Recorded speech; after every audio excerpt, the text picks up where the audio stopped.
Cuando entro en una habitación llena de gente, veo seres humanos, pero algunos ven una comida. Más allá de los muros de la humanidad, yace una raza de criminales tan cruel y horrible que la mayoría de ellos han sido exiliados de por vida: los caníbales. Los encarcelados rondan las prisiones y son temidos por lo que hicieron dentro y fuera de la cárcel. Llevan años siendo temidos, no solo por los delitos que cometieron, sino por su psique oscura y retorcida. He aquí algunos casos escalofriantes de los caníbales más temidos de la cárcel. Paul Fitzgerald. Hay pocos reclusos que sean una amenaza y un peligro para la sociedad, tanto dentro como fuera de la cárcel. Paul Fitzgerald es uno de ellos. A Fitzgerald se le diagnosticaron múltiples problemas psicológicos que quedaron patentes en sus delitos, e incluso cuando fue condenado por ellos. Cuando Paul Fitzgerald fue condenado a 34 años de cárcel por la violación y asesinato de su compañero Richard Huckle, se rió y bostezó durante el interrogatorio, mostrando una total indiferencia ante el veredicto. Pero, ¿qué crimen fue tan cruel que exigió una condena tan estricta? Sumerjámonos en ello. Paul Fitzgerald no era ajeno al mundo de la delincuencia y tenía un largo historial de delitos. Cometió su primer delito a los 12 años, cuando agredió a un niño de 4 años en 2004 y fue condenado a los 3 años. Tras recibir advertencias de los paramilitares lealistas, fue trasladado a Gales, y solo 2 años después cometió otro delito al agredir a otra persona. Tras estos delitos, fue trasladado a un centro de West Yorkshire, donde era el único recluso. A pesar de la vigilancia constante, consiguió fugarse y amenazó con apuñalar a otra señora con un tenedor si gritaba. Al registrar la habitación de Fitzgerald, los guardias encontraron muchos cuadernos en los que había expresado su deseo de violar y agredir a mujeres. En 2009, Paul Fitzgerald fue declarado culpable de varios cargos, entre ellos agresión y agresión con intención de violación, y fue encarcelado en la prisión de Full Sutton. Esta prisión también albergó al pedófilo más notorio del Reino Unido, Richard Huckle, que fue condenado en 2016, y condenado a 22 cadenas perpetuas por agredir a más de 190 víctimas y delitos casi demasiado viles para mencionarlos.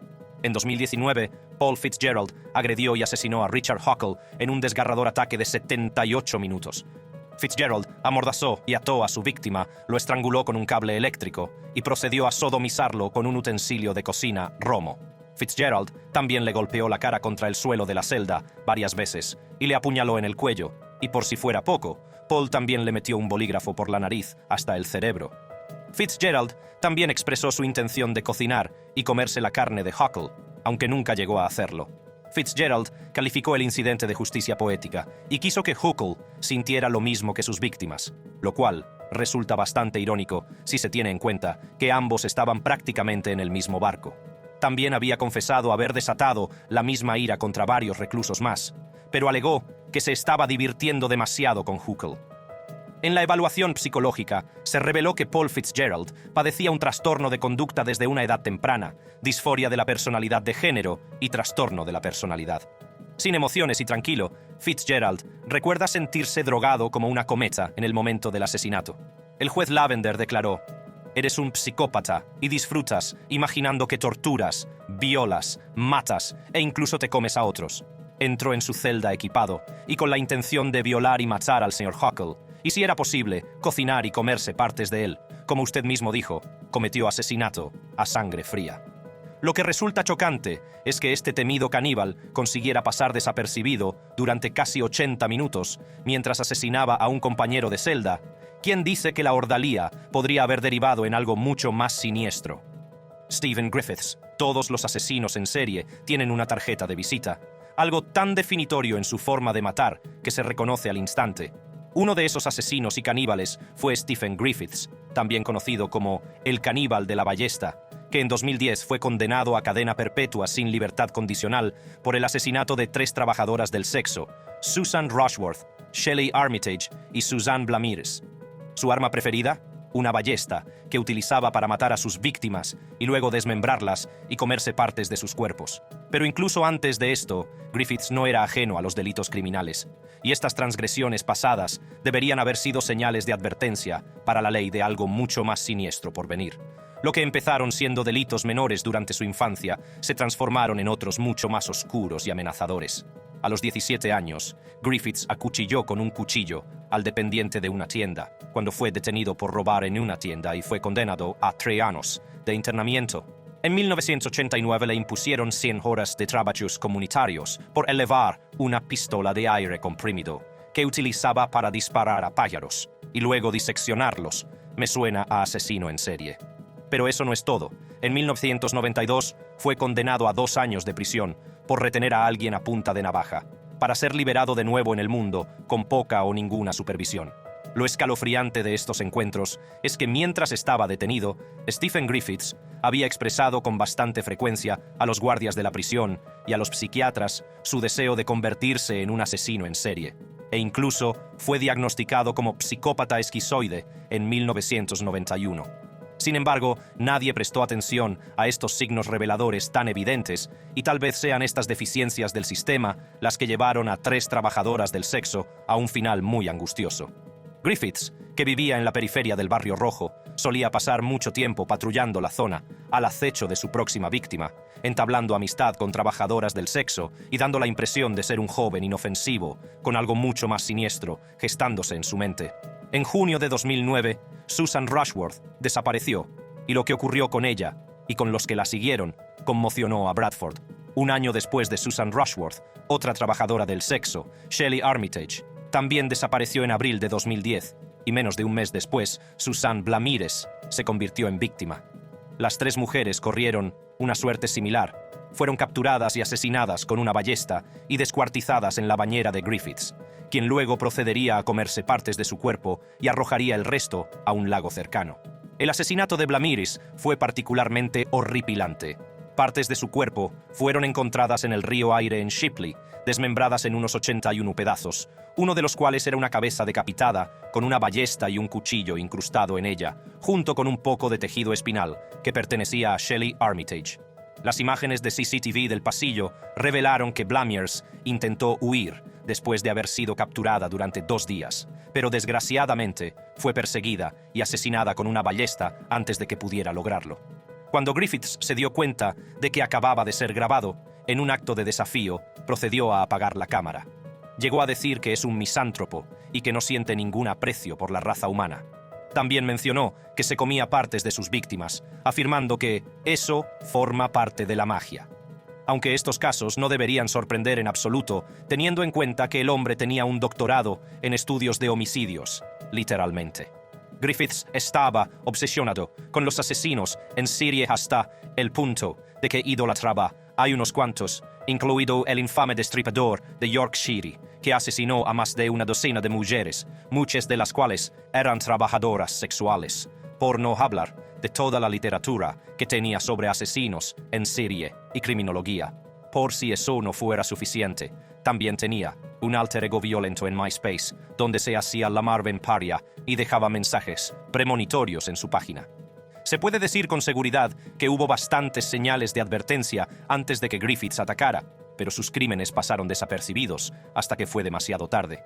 Quizás sea esta indiferencia y brutalidad lo que le convierte en uno de los caníbales más temidos de la cárcel. Dorangel Vargas. Nuestro siguiente caníbal es Dorangel Vargas, más conocido como el comegente o devorador de personas, y a veces incluso como el Hannibal Lecter de los Andes. Entre 1997 y 1999, Vargas arrasó en los medios de comunicación venezolanos debido a la horripilante naturaleza de sus crímenes. Dorangel Vargas era uno de los caníbales más temidos de Venezuela, tanto dentro como fuera de la cárcel. Dorangel se había cobrado más de 10 víctimas durante su reinado del terror cerca de San Cristóbal y fue finalmente detenido en 1999, pero sus tendencias caníbales no se detuvieron ahí. En 2016 estalló un motín en una cárcel venezolana donde se encontraba Vargas, un incidente en el que Vargas desempeñó un papel bastante horrible. Vargas, junto con otros 40 hombres, fueron presuntamente responsables del asesinato de 3 hombres en prisión, que fueron apuñalados, colgados para desangrarse y desmembrados. Pero aquí está el truco. Vargas fue el que decidió cocinar su carne y servirla a los otros reclusos hambrientos. Y esto fue solo de su tiempo en prisión. Pero, ¿cómo acabó Vargas aquí? ¿Qué circunstancias le llevaron a convertirse en uno de los caníbales más temidos de la cárcel? Vargas nació en 1957 en el seno de una familia campesina de Venezuela con la que más tarde cortó lazos, cuando le rechazaron por miedo a ser poseído por espíritus malignos y se convirtió en nómada. Desde entonces, Doranshel Vargas vivió en la pobreza extrema y cometió delitos menores, como el robo de ganado y gallinas. Vargas fue responsable del asesinato de Baltasar Cruz Moreno, a quien posteriormente cocinó y se comió, tras lo cual fue ingresado en rehabilitación psicológica, aunque no está claro por qué Vargas lo mató, si por rivalidad o por simple deseo caníbal. Al poco tiempo, Vargas pudo abandonar el centro y volvió a las calles de San Cristóbal, sin hogar y hambriento. Entre 1997 y 1999, Vargas cazó y mató a unos 10 hombres y se comió su carne para saciar sus necesidades caníbales. Sus víctimas eran principalmente atletas que salían a correr, obreros o borrachos. Atacaba a sus víctimas con un tubo de metal en forma de lanza, luego las descuartizaba y procedía a devorar su carne.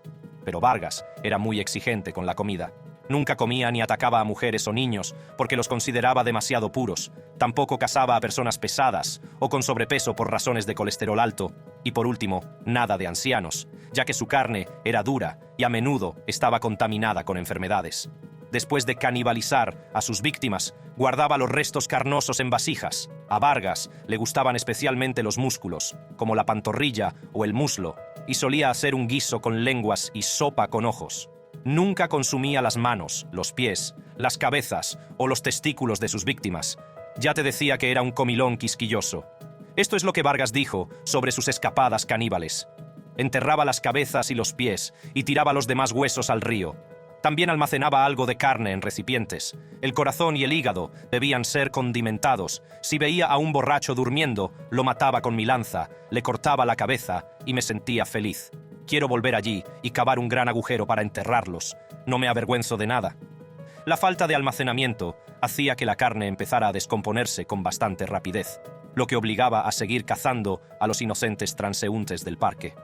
La práctica de esparcir los restos de sus víctimas acabó siendo su perdición cuando, en 1999, miembros de la defensa civil encontraron huesos en la zona y sus alrededores que acabaron conduciendo a Vargas, quien confesó haber matado y canibalizado a unos 10 hombres. Dado que en Venezuela también abundan las bandas de narcotraficantes y algunos cultos satánicos, en un principio se pensó que los restos pertenecían a cualquiera de ellos. Pero las autoridades se dieron cuenta de que se trataba de los restos de personas desaparecidas de las que se había informado anteriormente. Al parecer, Dorangel se encuentra ahora incomunicado en el centro de detención de Táchira y ha infundido temor a los demás reclusos, dado su siniestro historial. Stefan R., puede que no veas las aplicaciones de citas de la misma manera después de escuchar este caso. Stefan R. fue condenado a cadena perpetua en Alemania tras asesinar y comerse partes de Stefan Trogisch, mecánico de 43 años, después de conocerse en una aplicación de citas. Apodado el caníbal de Pankow, mató a su tocayo a sangre fría, lo descuartizó y esparció las partes de su cuerpo por Berlín. Cuando sus restos fueron encontrados por un paseador de perros, fueron inmediatamente rastreados hasta Stefan R. Este hombre de 42 años era profesor de matemáticas y química, pero nadie sabía que un profesor aparentemente inocente y sin pretensiones podía tener un lado mucho más oscuro. Stefan R. tenía un amplio historial de búsquedas en Internet sobre temas relacionados con el canibalismo y participaba activamente en muchos foros en línea sobre este tema, además de recorrer habitualmente estas plataformas con la esperanza de hacer realidad sus fantasías sexuales relacionadas con el canibalismo.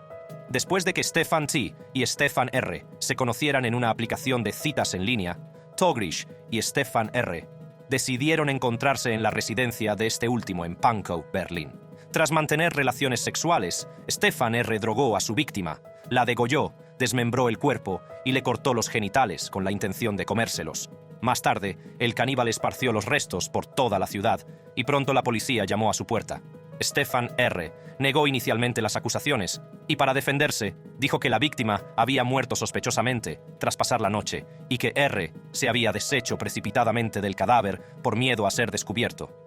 Al seguir investigando, la policía descubrió que en su casa se habían encontrado unos 25 kilos de sosa cáustica y una gran cantidad de lejía, así como restos de sangre por toda la casa y herramientas de aspecto espurio, como cuchillos especiales y una sierra para huesos. No había indicios del paradero de la víctima, que fue dada por desaparecida, y la última persona que lo vio fue su taxista. Durante el juicio, Stefan R. se negó a hacer ningún comentario sobre el asunto e incluso ocultó su rostro a los medios de comunicación con una carpeta.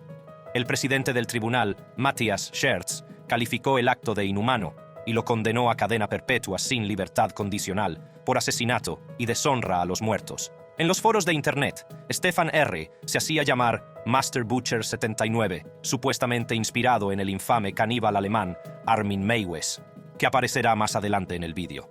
La única diferencia es que Meiwes tenía una víctima voluntaria, pero no puede decirse lo mismo de Togrish. Nicholas Cocaine, sabemos que la cárcel te cambia en más de un sentido, y más a menudo para mal, pero algo tiene que ir muy mal para convertirte en el caníbal más temido de la cárcel.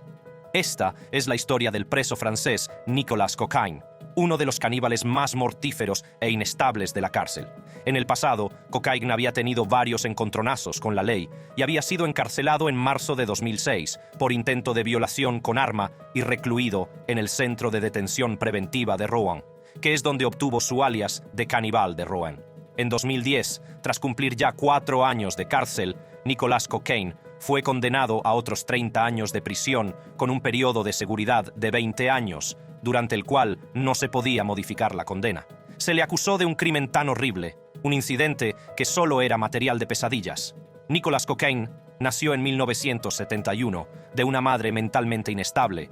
Fue abandonado en la guardería d'Edas del norte de Francia y posteriormente adoptado a los 3 años. Durante su infancia, Cocaine sufrió varios problemas de salud mental. Le diagnosticaron esquizofrenia y entraba y salía constantemente de centros psiquiátricos. A los 6 años, Cocaine había expresado incluso la necesidad de encontrar a su asesina biológica y matarla si estaba viva o escupir sobre su tumba si estaba muerta. Era evidente que el joven Nicholas había tenido una infancia profundamente problemática y traumática, algo que no hizo más que agravarse con el paso de los años. Tras ser encarcelado en 2006 y recluido en el Centro de Detención Preventiva de Rouen, la salud mental de Cocaine cayó en picado. Las terribles condiciones carcelarias combinadas con su inestable salud mental crearon un monstruo a punto de tomar la prisión por asalto, pero él no puede decir que no se lo advirtió. En múltiples ocasiones, Nicholas Cocaine había expresado sus deseos caníbales a los guardias de la prisión y había solicitado ser trasladado a régimen de aislamiento. Cocaine se había dado cuenta de que era un peligro para la gente que le rodeaba, algo que los funcionarios se negaron a ver y denegaron sus peticiones de aislamiento o incluso de una evaluación psiquiátrica. Sus súplicas de ayuda cayeron en saco roto. En enero de 2007 estalló una pelea entre Nicholas Cocaine y su compañero de celda Thierry Baudry por algo tan trivial como cuestiones de higiene y aseo. Baudry no sabía que Cocaine era una bomba de relojería que podía estallar en cualquier momento. Por desgracia para Baudry, fue exactamente entonces cuando Cocaine estalló, y lo que siguió pasaría a la historia de las prisiones francesas. Nicholas golpeó a Baudry con los pies, los puños y las rodillas. A continuación, Cocaine apuñaló a Baudry más de 10 veces en la espalda, el cuello y el tórax, y para sellar el trato, procedió a asfixiar a Baudry con bolsas de basura de plástico. Con la adrenalina por las nubes, Cocaine decidió arrancar un trozo del corazón de Baudry y comérselo, aunque solo consiguió arrancarle un trozo de pulmón y 2 músculos del pecho con una cuchilla de afeitar. Comió trozos de su víctima crudos y guardó algunos restos en un tupper para cocinarlos y comerlos más tarde con arroz al ajillo y chalotas. Un desafortunado testigo de todo este calvario fue su tercer compañero de celda, que se hizo el dormido por miedo a que lo mataran y murió suicidado 2 años después. Aunque Nicholas pidió disculpas a la familia de Baudry, describió así la experiencia. Lo terrible es que está bueno, sabe a ciervo, es tierno. Lo que hice, me encantó hacerlo. Está claro que las autoridades no hicieron caso de las peticiones de Cocaine y quizá un crimen tan cruel podría haberse evitado si hubieran actuado a tiempo. Catherine Knight, la primera mujer condenada a cadena perpetua sin libertad condicional, tenía que figurar en la lista. Recluida en el Centro Penitenciario de Mujeres de Silverwater, Catherine Knight era una asesina y caníbal con un largo y brutal historial de crímenes sangrientos. Knight era extremadamente obsesiva y compulsiva en sus relaciones, casi demasiado violenta para funcionar, y eso resultó ser su perdición. Catherine Knight tuvo una infancia, cuanto menos, rocambolesca. Hija de 2 gemelos, Knight vivió en un hogar altamente disfuncional, plagado de abusos, abatimiento y violencia. Knight sufrió incluso abusos sexuales por parte de miembros de su propia familia. Atisbos de su naturaleza violenta se hicieron visibles a una edad muy temprana, cuando la llamaban la matona del colegio, antes de que abandonara los estudios a los 15 años. Tras varios trabajos esporádicos, Catherine consiguió lo que ella llamaba el trabajo de sus sueños. Era carnicera en el matadero local y se encargaba de cortar los órganos de los animales. Con el tiempo la ascendieron y le dieron su propio juego de cuchillos de carnicero, que colgaba en todas las casas a las que iba por si le resultaban útiles. Y así fue. Su serie de relaciones fallidas, en las que se mostraba cada vez más violenta, eran un testimonio evidente de su naturaleza obsesiva. Todo empezó con su primer marido, David Kellett, al que intentó estrangular la misma noche de su boda, cuando él se negó a una nueva ronda de relaciones sexuales. Aunque la unión duró una década, estuvo manchada de violencia doméstica. Cuando estaba embarazada, Catherine quemó toda la ropa de Kellett y le golpeó en la cabeza con una sartén solo porque llegó tarde a casa. Muy insatisfecha con su vida matrimonial, la mayoría de las veces, sus hijos también tuvieron que soportar los ataques de ira de Knight. Por desgracia, solo he empezado a arañar la superficie. Después de Kellett, Catherine empezó a salir con David Saunders, con quien tuvo una hija. Sin embargo, sus celos y su rabia se apoderaron de ella y degolló al cachorro de Saunders para demostrarle lo que le pasaría si la engañaba. Incluso intentó matarlo apuñalándolo con unas tijeras. Una pluma en su sombrero era John Chillingworth. Para variar las cosas, iban viento en popa para Chillingworth y Knight, e incluso tuvieron un niño que fue el primer hijo de Catherine. Pero las cosas no tardaron en terminar. Knight le engañó con John Price, su futura víctima. Su relación no fue tumultuosa desde el principio, y no fue hasta que Price se negó a casarse con Catherine, que dejó ver sus verdaderos colores. Knight incriminó a Price por robo en su trabajo, lo que provocó su despido. La pareja hizo una breve pausa en su relación y pronto volvieron a estar juntos, pero Price se negó a volver a vivir con ella, para disgusto de Catherine. En febrero de 2000, una discusión entre ambos culminó con el intento de ella de apuñalarle en el pecho y se dictó una orden de alejamiento contra Catherine. Llegó a advertir a sus compañeros que si no volvía al trabajo era porque Knight le había matado. Y vaya si tenía razón. Después de mandar a sus hijos a dormir fuera de casa, Knight planeó y preparó el asesinato de Price. Mientras él dormía, ella lo apuñaló 37 veces con su cuchillo de carnicera, perforando muchos órganos vitales. Price trató de escapar, pero fue en vano y sucumbió a las puñaladas. Con precisión criminal, Knight despellejó y decapitó a Price y lo colgó de un gancho metálico para carne que había instalado recientemente. Lo desolló con tanta destreza que toda su piel quedó intacta en una sola pieza, incluidas la nariz y la boca, y su cabeza decapitada apareció hirviendo en una olla. Cocinó su carne en un plato con patata, calabaza, remolacha, calabacín, col, calabaza y salsa, que luego se sirvió en 2 platos, con tarjetas de lugar que tenían los nombres de los hijos de Price en ellos. También se encontraron algunos restos de carne cocida esparcidos por el jardín delantero, lo que aludía al hecho de que ella comió parte de la comida y desechó el resto. Cuando John no se presentó a trabajar al día siguiente, sus compañeros recordaron su advertencia e inmediatamente fueron a su casa a inspeccionar. Al ver restos de sangre cerca de la puerta de entrada, llamaron a la policía y encontraron a Catherine en estado comatoso, en la cama tras haber sufrido una sobredosis de un cóctel de pastillas, pero no lo suficiente como para matarla. En el juicio, Knight fue declarada culpable del asesinato y profanación de John Price, aunque ella afirma que no recuerda nada de aquella noche. El presidente del tribunal consideró el crimen tan brutal y atroz que la condenó a cadena perpetua sin libertad condicional. Mark Latunsky. Diciembre es la época más maravillosa del año, con alegría festiva por todas partes durante las fiestas, pero no para todo el mundo. Una de esas personas fue Kevin Bacon, que fue el desafortunado objetivo del caníbal Mark Latunsky. En septiembre de 2022, Mark Latunsky fue condenado a cadena perpetua sin posibilidad de libertad condicional por asesinato premeditado en primer grado y mutilación del cuerpo humano. El atroz crimen tuvo lugar en diciembre de 2019, pocos días antes de Navidad. Mark Latunsky y Kevin Bacon se conocieron en la aplicación de citas Grindr, donde Latunsky atrayó a Bacon a su casa en el municipio de Bennington, condado de Shiawassee, Michigan, donde lo asesinó a sangre fría. El cadáver de Bacon fue encontrado 3 días después, de Nochebuena, cuando su familia denunció su desaparición. Tras varias pesquisas, la policía llegó a casa de Latunsky y encontró el cadáver de Bacon en el sótano de su casa. El cadáver apareció colgado boca abajo de las vigas, degollado y sin varias partes del cuerpo. Al parecer, Latunsky había cortado los testículos de Kevin, los había frito y se los había comido. Es más, había planeado utilizar la sangre y los huesos como fertilizante y consumir los músculos para hacer cecina, para lo que incluso tenía un deshidratador. En un último esfuerzo por salvarse, Mark alegó ante el tribunal que se trataba de un caso de suicidio asistido y que se había acordado mutuamente que Mark mataría a Bacon apuñalándole en la columna vertebral. Sin embargo, en lugar de eso le degolló y le colgó boca abajo para que expirara más rápido. En un principio, llegó a declararse inocente, alegando demencia, y que era mentalmente inestable. El juez de circuito Matthew Stewart declaró: «El tribunal considera que se trata de un crimen de cálculo frío y que la muerte de Kevin Bacon fue un designio de Mark Latunsky».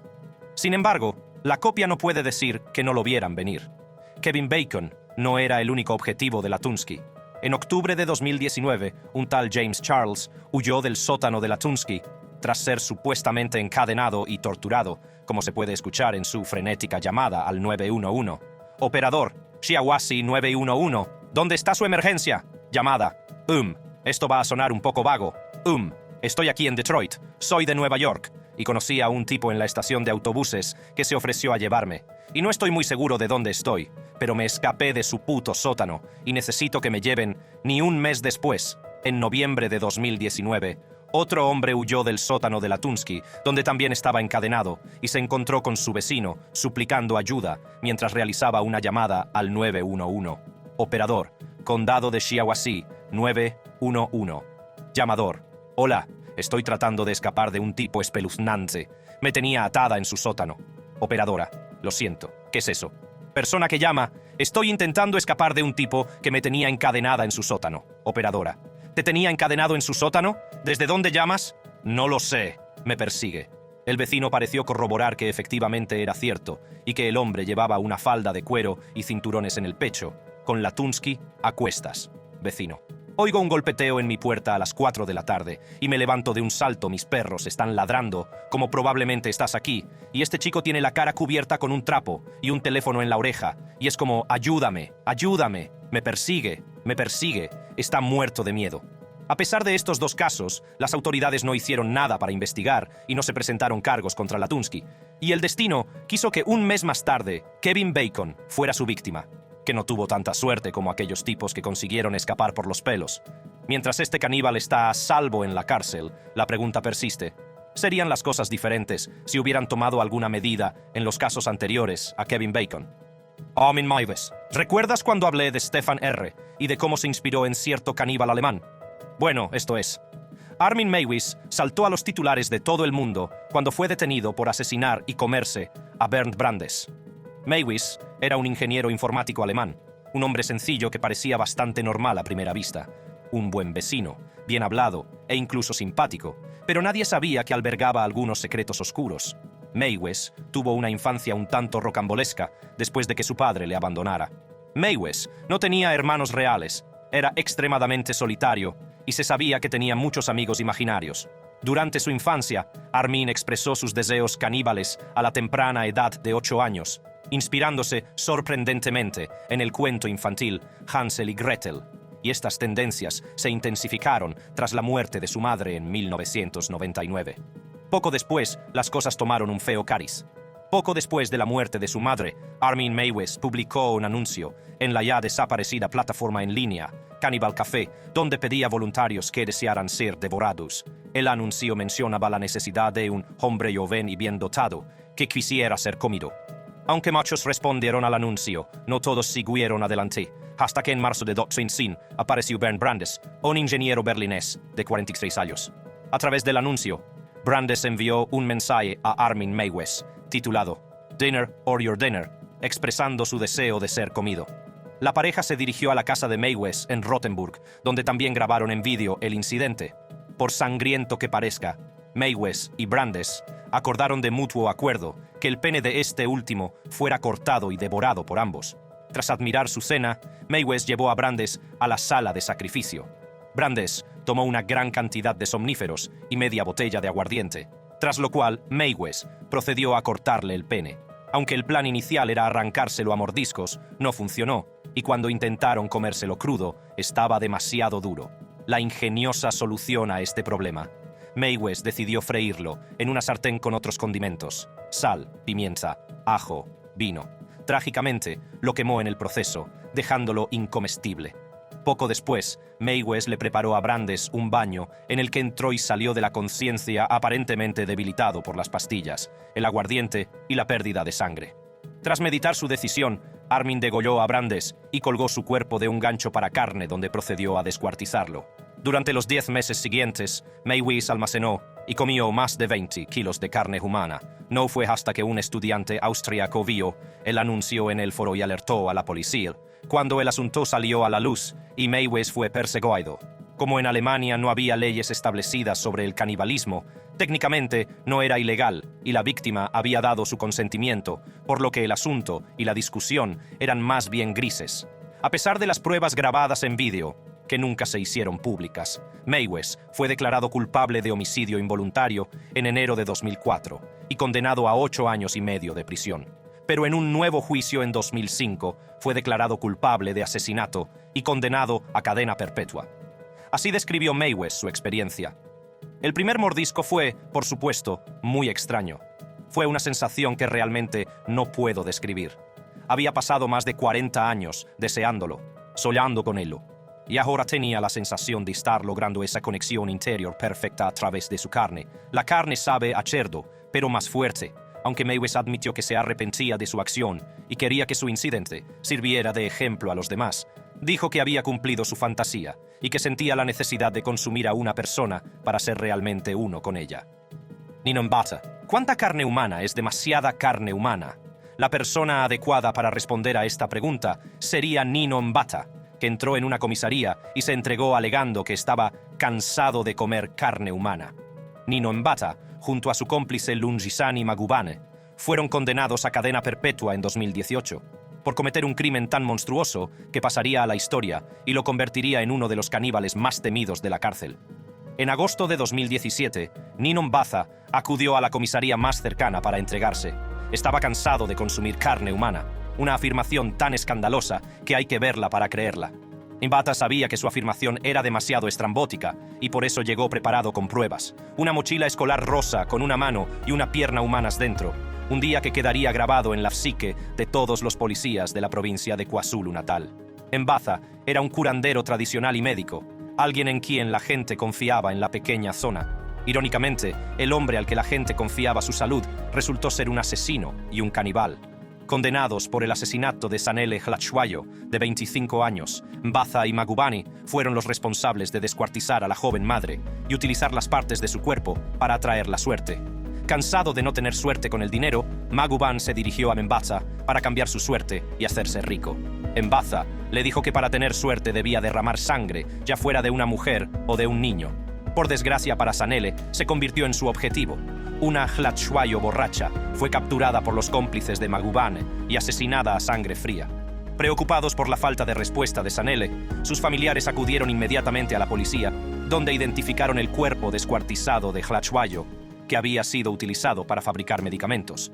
El cadáver se encontró enterrado bajo las rocas, a la espera de atraer a los gusanos, ya que estos bichos traían consigo la riqueza.